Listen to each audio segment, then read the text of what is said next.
على محمد صلى الله عليه وسلم. Masya Allah ya Bu. Ibu bisa bayangkan. Umar bin Khattab imannya bisa menjadikan fitnah itu tertahan di pintu langit. Itu imannya seorang Umar bin Khattab radhiyallahu anhu. Dan ketika Umar bin Khattab meninggal dunia, beliau meninggalnya bukan alami sakit, tapi karena dibunuh oleh Abu Lu'lu'ah. Dia dibunuh, makanya pintu itu rusak. Dan akhirnya beliau meninggal dunia.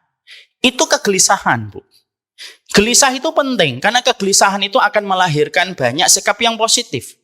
Ibu kalau gelisah di masa tua, dengan sakit yang sudah mulai datang satu persatu, mata yang sudah mulai nggak jelas melihat sesuatu, kan kita gelisah. Kegelisahan melahirkan pola hidup sehat.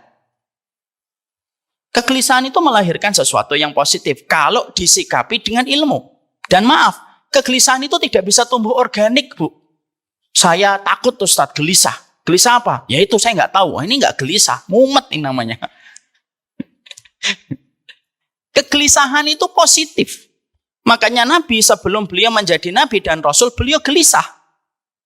Kan beliau gelisah melihat apa yang dilakukan penduduk kota Mekah. Nabi itu gelisah, naik beliau ke atas Gua Hira untuk beliau bertahanus. Karena beliau itu gelisah.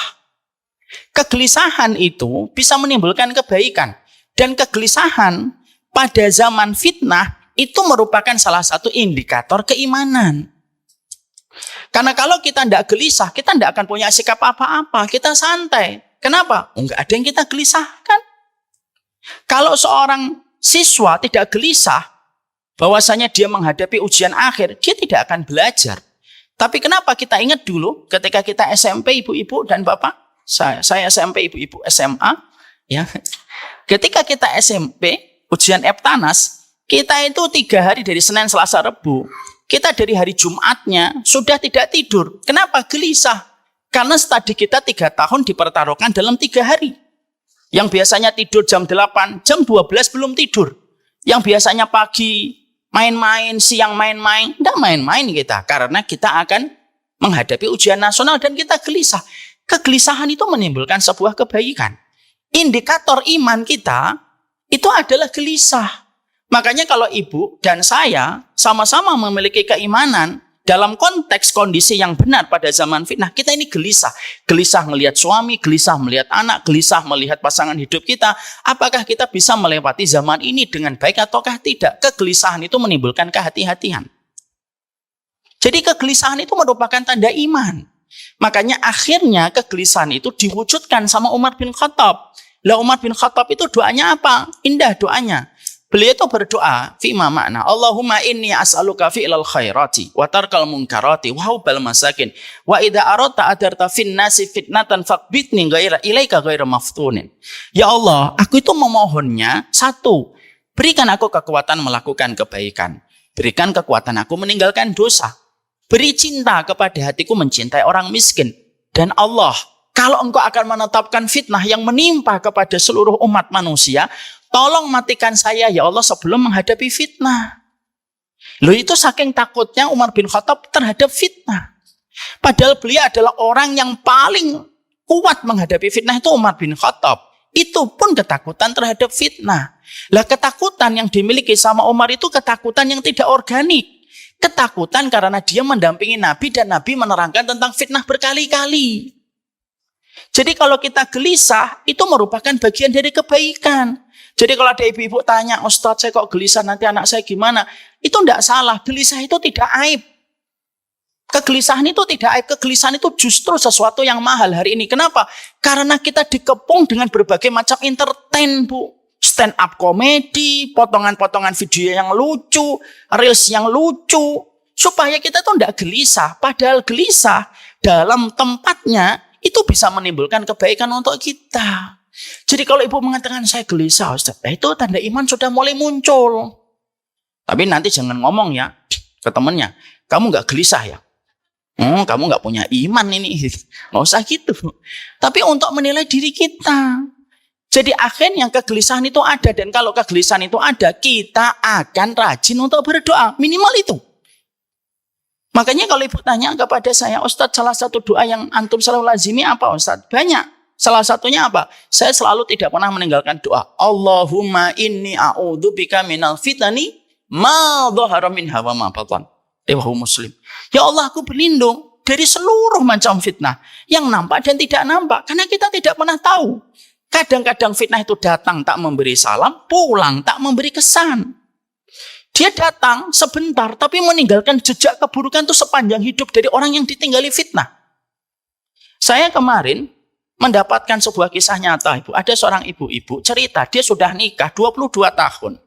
Lalu suaminya sudah 22 tahun menikah, lalu hancur berantakan keluarga ini, qadarullahu ma yasha, hanya gara-gara qadarullah sang suami pernah berjumpa dengan seorang perempuan ketika sedang olahraga, dan akhirnya perempuan itu menjadikan sang suami sibuk dengan perempuan itu. Ketika saya mendapatkan kisah itu, apa pelajaran untuk saya? Kadang-kadang fitnah itu simpel. 22 tahun menikah, fitnahnya datang sekelebatan ketika sedang olahraga. Tapi justru fitnah itu yang akhirnya meninggalkan jejak masalah banyak pada keluarga itu. Dan akhirnya keluarga itu tidak bisa dipertahankan. Kita ini kan harus khawatir.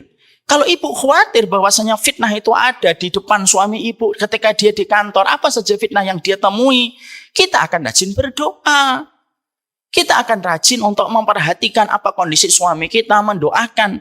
Dan kita tidak rajin terus-terusan ngecek Shopee. Karena kita tahu suami kita itu sedang menghadapi fitnah. Itu yang pertama. Jadi kalau kita gelisah itu penting. Bukan berarti kalau gelisah kita nangis terus, ya enggak. Kadang-kadang orang ketawa tapi gelisah banyak, Bu. Kegelisahan yang kita maksudkan di sini bukan kegelisahan yang membuat kita nangis kemana-mana. Kok nangis, Mbak? Gelisah. Tapi membuat kita akhirnya tahu, oh saya ini harus gelisah. Dan kita ditakdirkan untuk hidup pada zaman yang memang bukan kondisi ideal. Zamannya ideal, kondisinya yang tidak ideal. Dengan kondisi orang yang semacam ini, Bu. Tapi hidup itu tidak bisa memilih. Hidup itu tinggal menjalani apa yang Allah lahirkan dan Allah tetapkan untuk kita. Makanya akhirnya kegelisahan itu harus dijaga. Kalau saya kok nggak gelisah, santai aja Ustadz. Ya itu yang harus kita lakukan. Maka kegelisahan itu merupakan salah satu indikator keimanan. Makanya Nabi itu gelisah, Bu. Makanya Nabi kegelisahan itu dituangkan oleh Nabi dengan hadis yang panjang. Maaf ya, Ibu ingat nggak momen pertama kali ketika Ibu melepaskan anak untuk mabit pertama kali di luar? Atau kemah atau mukhayyamah? Ingat momen itu?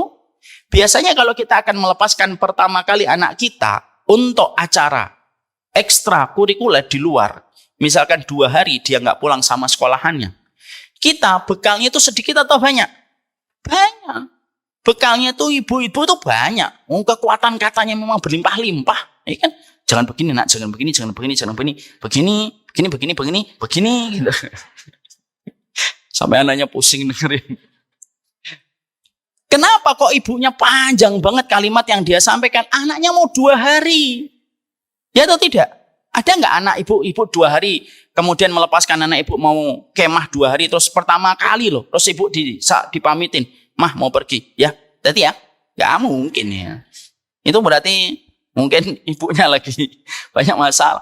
Tapi fitrahnya nggak mungkin kayak gitu. Sama Bu, ini juga dituangkan oleh Nabi. Nabi itu gelisah. Nabi tahu umatnya nanti di akhir zaman itu menghadapi masa yang berat. Makanya saking gelisahnya Nabi, dituangkan oleh Nabi, menyampaikan hadisnya itu paling panjang. Bu. Itu kegelisahan Nabi. Makanya nanti hadis yang paling panjang itu apa? Hadis yang menceritakan tentang fitnah. Nabi berdiri di mimbar dari habis subuh. Ngomong tentang fitnah. Para sahabat dengerin, gak ada yang beranjak. Mereka menyangka duhur selesai. Ternyata ketika duhur, belum selesai. Duhur sholat, mereka menyangka habis duhur sholat kita selesai. Ternyata enggak. Habis dikir Nabi langsung berdiri ngomong lagi panjang sampai asar. Coba Bu. Kemudian para sahabat ngomong ini asar selesai. Ternyata asar sholat Nabi belum selesai. Berdiri lagi sampai maghrib. Coba bayangkan hadis yang paling panjang. Dari habis subuh sampai maghrib. Itu hadis menceritakan tentang fitnah. Makanya kata Hudzaifah, tidak banyak yang menghafalkan hadis Nabi pada saat ketika Nabi menceritakan tentang fitnah. Di antara sedikitnya sahabat yang hafal tentang hadis masalah fitnah, saya, kata Hudzaifah yang hafal dari habis pagi sampai maghrib. Ibu-ibu jangan diarep ngapal. Saya ngomong apa 7:30 tadi aja lupa. Tadi mukadimahnya Ustaz apa? Itu saya lupa. Makanya yang hafal itu Hudzaifah ibnu Yaman. Kenapa Nabi kok menceritakan hadisnya panjang, Bu? Karena penting. Jadi nanti kalau ibu ditanya ayat yang paling panjang, ayat yang bercerita tentang hukum muamalah dan hukum utang. Hadis yang paling panjang, hadis yang menceritakan tentang fitnah. Kenapa hadis itu paling panjang? Bentuk rasa khawatir dan gelisahnya Nabi untuk memikirkan nasib umatnya ketika di akhir zaman. Dan kita adalah umat yang dipikirkan oleh Nabi. Paham sampai di sini? Paham? Oh, kelihatannya tidak meyakinkan. Paham atau tidak paham? Paham atau tidak paham? Kalau paham berarti tidak usah ada pertanyaan. Berarti sudah paham. Ini yang pertama. Yang kedua, ada 8. Apa itu poin penting pada masalah fitnah? Lah inilah yang akan menjadi pembahasan kita berikutnya. Sudah 1,5 jam, Bu. Ya, dari 7:30 kita tadi mulai on time. Nah, ini ciri-ciri pada misal fitnah. Yaitu adalah waktu cepat sekali berlalu. Masya Allah. Saya kelihatannya baru kemarin nyampaikan di sini ternyata sudah berlalu 1 bulan. Masya Allah ya. Tapi itulah waktu ya. Semoga kita mengambil bekal. Jadi nanti kita harus paham ya Bu. Poin besarnya, keluarga itu karunia besar. Dan salah satu penyesalan besar itu kalau keluarga kita terseret dengan fitnah. Maka ketika kita sadar bahwasanya yang kita hadapi itu adalah fitnah, fitnah itu tidak kelihatan oleh kasat mata. Ketika kita paham bahwasanya fitnah itu tidak kasat mata, maka menjaga diri dari fitnah, mengimun diri kita dan keluarga itu kita penting, Bu. Makanya kita belajar fitnah dulu. Kita akan mempelajari apa itu prediksi Nabi tentang keluarga pada zaman fitnah. Tapi kita belajar dulu poin-poin tentang fitnah yang selama ini tidak pernah kita pikirkan. Paham sampai di sini? Semuanya ibu-ibu paham insya Allah. Saya luar biasa salut kepada ibu-ibu yang ada di Pamulang, khususnya di Munawaroh.